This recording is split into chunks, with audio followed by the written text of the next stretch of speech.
ફરી એકવાર નશાના કાળા કારોબારનો પર્દાફાશ થયો। ઉધના પોલીસ સ્ટેશન વિસ્તારમાં પોલીસે 2 કિશોરની તપાસ કરી તો તેમની પાસેથી 9 કિલો 200 ગ્રામ ગાંજો મળી આવ્યો હતો। બંને કિશોર બિહારથી ટ્રેનમાં સુરત ગાંજાની ડિલિવરી કરવા માટે આવ્યા હોવાનું તપાસમાં સામે આવ્યું છે। બિહારના રોશન કુમાર નામના શખ્સે આ ગાંજો કિશોરને આપ્યો હતો અને સુરતના બબલુ કુમાર સુધી ગાંજો પહોંચાડવાનું કહ્યું હતું। કાયદાના સંઘર્ષમાં આવેલા 2 કિશોર પાસેથી કુલ 4,62,000નો મુદ્દામાલ જપ્ત કરાયો છે। પોલીસે બીજા આરોપી સુધી પહોંચવા માટે તપાસ હાથ ધરી છે।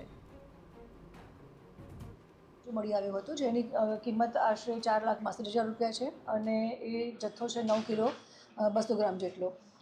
જે બંનેને રાઉન્ડ અપ કર્યા છે અને પૂછપરછ કરી તો એ બંને બાળ કિશોરો છે જે કાયદાના સંઘર્ષમાં આવનાર છે, જેઓ મૂળ બિહારના છે અને બિહારનો રોશન કુમાર જે સીતામઢીનો છે એણે આ મુદ્દામાલ NDPSનો ગાંજો એમને આપ્યો હતો અને કહ્યું હતું કે ઉધના વિસ્તારમાં જઈ અને હરિનગર સોસાયટી છે, હરિનગર વિસ્તાર છે, ત્યાં બબલુ કુમાર કરીને હશે, એને માલ આપવાનો છે।